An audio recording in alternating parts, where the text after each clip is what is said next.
Hey guys, welcome back to part 3. Well, in this video here, I'm going to show you what I'm working on.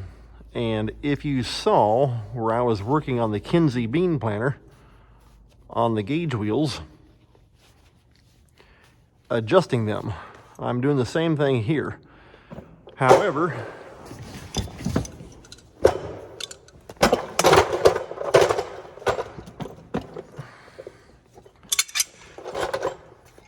trying to get these little seats to set just right's a pain. Anyway, however, the only difference between this setup on the corn planter and the setup on the Kinze bean planter is this one here. Get that thing out of the way. That's just on these box covers that we got. My neighbor gave me these several years back. I actually like them pretty good. But the only difference, one of the main differences between this and the bean planter, when we got this planter back in 2007, the previous owner had put this setup on it. And I think, if I remember right, when I've had these off, these gauge wheel arms are actually from Shoop. And if you saw there on the bean planter, how I would take washers from back here and put them out here to adjust the wheel to keep it running close to the double disc opener. These here are different. First, you got this big flat, like a big jam nut. There we go. Get it broke loose. And you gotta hold one end and turn, there we are.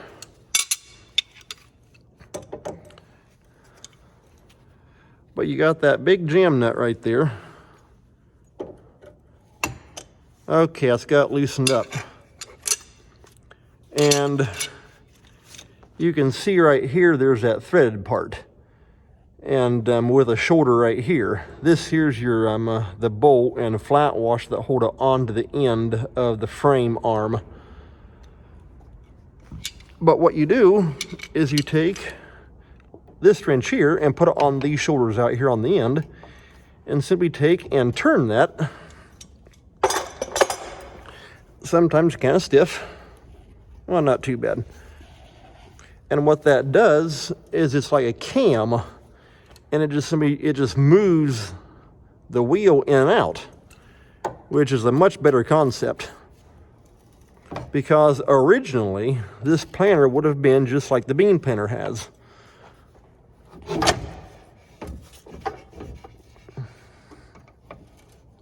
Okay, we're going to go up like that, and that's I'm not too sure how well you can see that, but that is moving the wheel in toward the frame and in toward that double disc opener right there. You don't want them down real tight, just running right against that disc, but not jammed so tight against it that it stops anything or anything like that. You still want to be able to move it up and down, which is what I'm able to do. Main purpose for that is it helps keep oncoming debris from going clear through between the wheel and the double disc opener and going right into your seed trench. That way, as it goes through, it's got a nice seed bed to drop into as the corn falls down the seed tube. And then you just simply turn that, if I can find my bigger wrench, turn that jam nut backwards.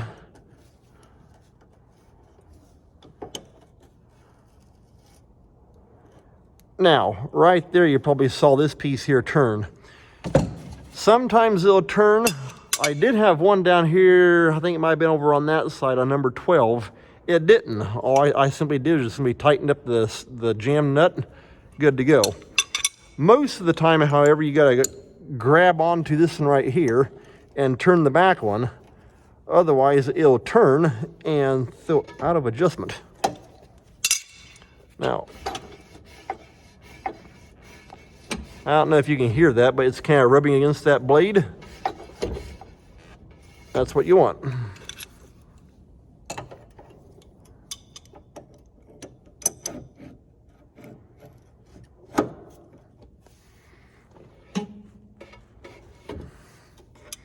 Yeah, there we go. Make sure we're good and tight, and we got it.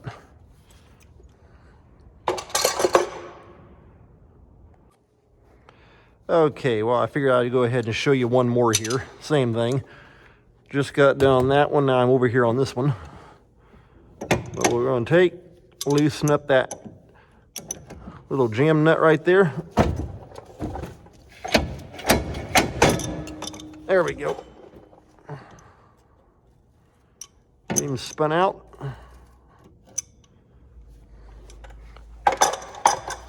Because this one here is the same way. You can see it's got just a little bit of movement in that, and so it needs to be moved in.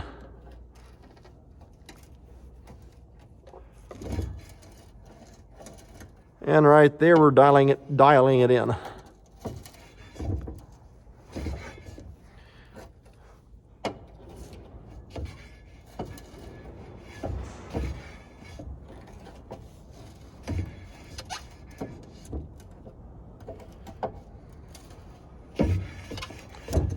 Okay, that's got it hitting up against the blade now.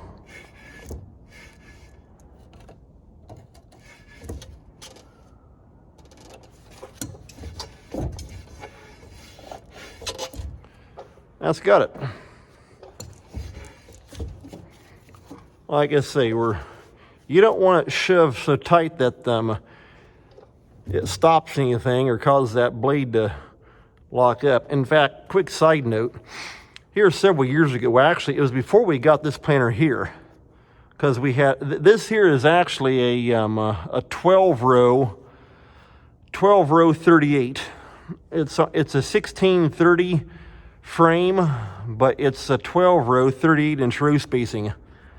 And so we're still the same width of a 1630-inch row spacing. But before we had this planer, because I think I said we got this planer in 2007, we had an 8-row wide. And I remember on that planer, my dad and I had put new, let's see here, I think we had put new double disc openers. And sure enough, we put new, right there's your scraper that rubs on the disc to help scrape dirt and that kind of stuff off. We put new scrapers on. Big mistake. Those new scrapers clamped so tight on the disc in our sandy ground, it actually want to cause the disc to just slide and bulldog and just plow. And so and now what I do,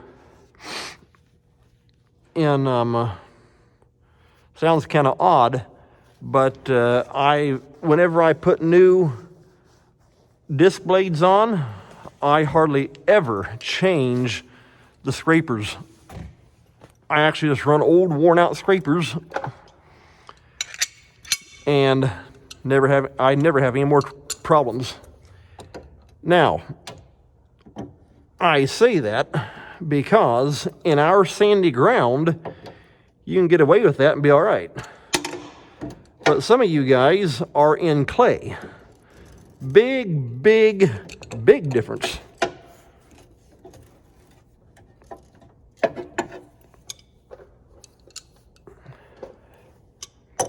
Because the clay is going to want to stick to the blade.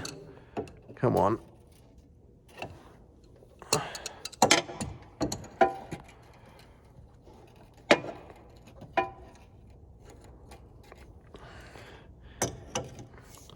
And in our good old yellow and black sand,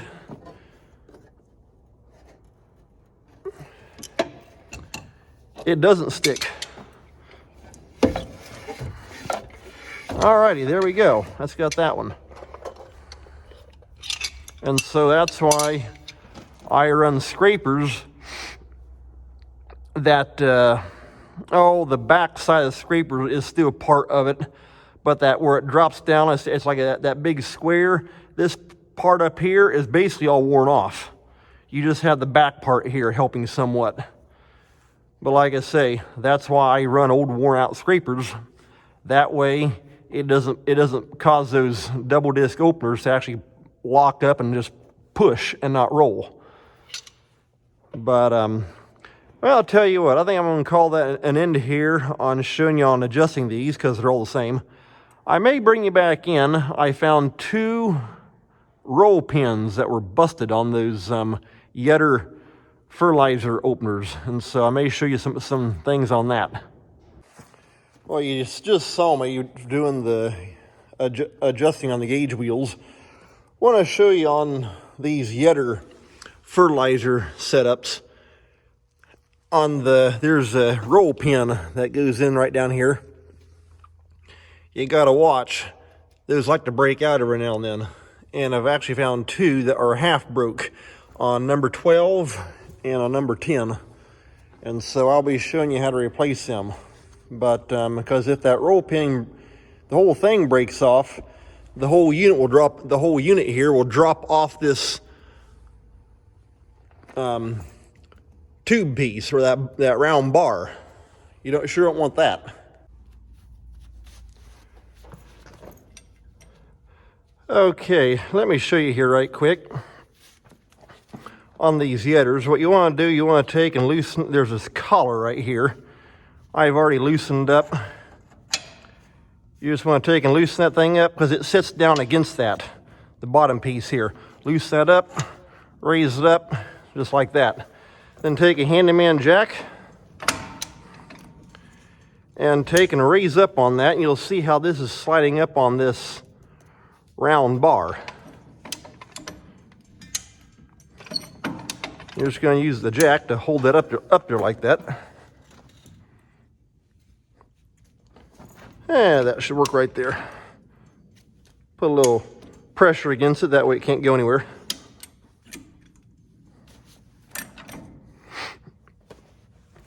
Okay, and right there is the roll pin. You can see how we're actually cracked off on this side.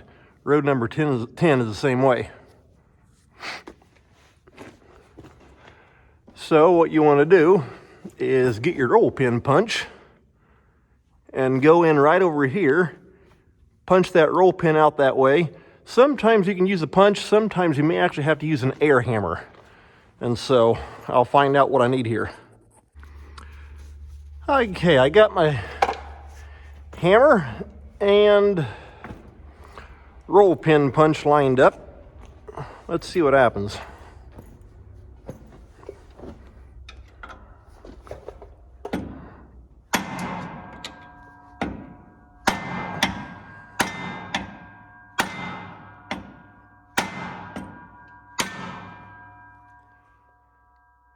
I'll say one thing, it seems to be in there pretty hard, kind of odd.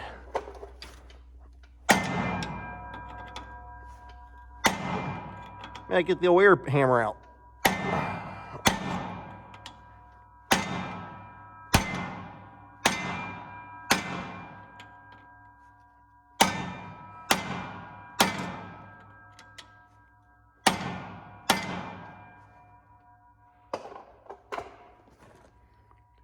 If you look on that side, it's not moved. Okay, well, I think we're ready. Time for plan B. Well, I got my air hammer here. What I'm going to try and do is see if I can take and at least get it broke loose, push it back this way, then get on the other side and run it back the other way. Let's see what happens.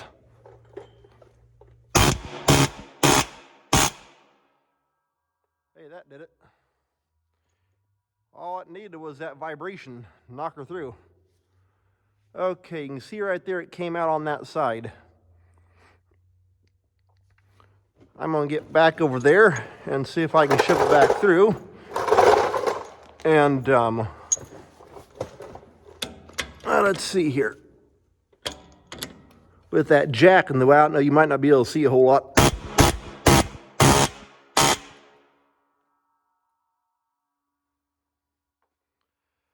Okay, now I'll get my punch and see what happens.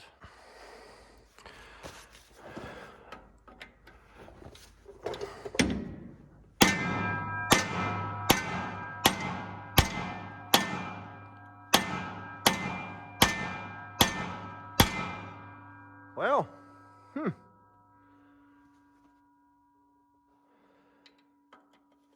still no go.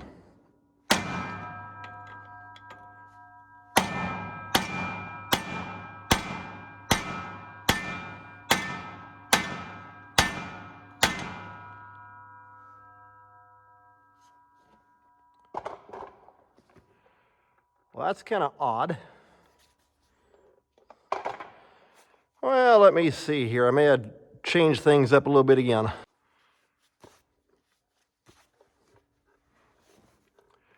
Okay. Well, you just gotta give it a couple good whacks.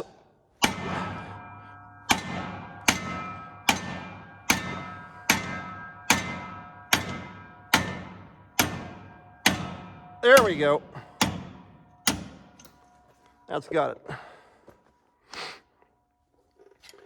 And that's what I like about that handle. Well, the pin shot out, right there it is.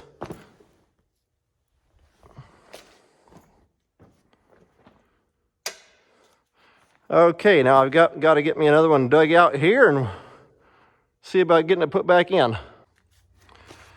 All right, I got me a roll pin here. Let's see what happens.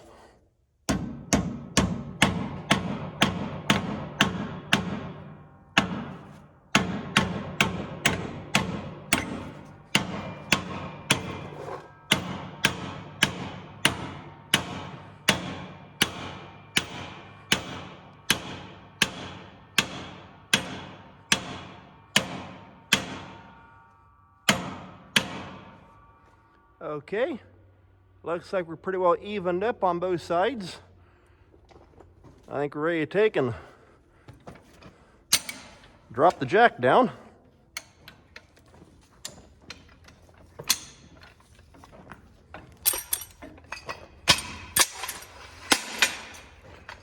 We'll just set that right there for now. There we go. That drops in place. And the bottom of this, as you can see right there, is actually cut out.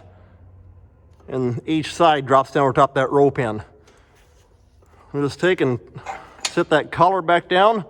Grab my wrench, tighten that up. The number one thing that can actually take and break those roll pins out is when you go to turn like on a corner in the field. That lateral pull. That's why I don't like doing that, and we always take and, okay, that's got it. Locked in place.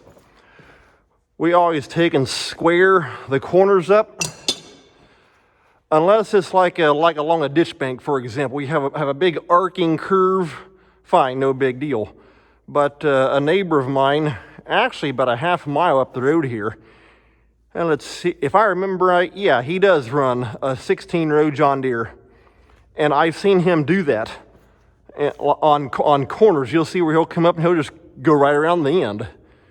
Now, it's really hard on stuff, especially when you're trying to pull it like that, because everything's being laterally pulled sideways. And so I don't like doing that. So that's why we always take and square up corners and that kind of thing. Well, I'll tell you what. I've showed you number 12. Number 10 here is going to be the same way. And so I think I'm going to call that an end to here to part 3 on working on the corn planter. Once I get the pumps back from John Deere, that'll be pretty much everything I have to do. The planter will be basically ready to go, other than just like general maintenance, grease up, that kind of stuff. But as far as fixing everything, for the most part, yeah, that'll have all the main stuff covered. So take care. Thanks for watching. We'll see you next time.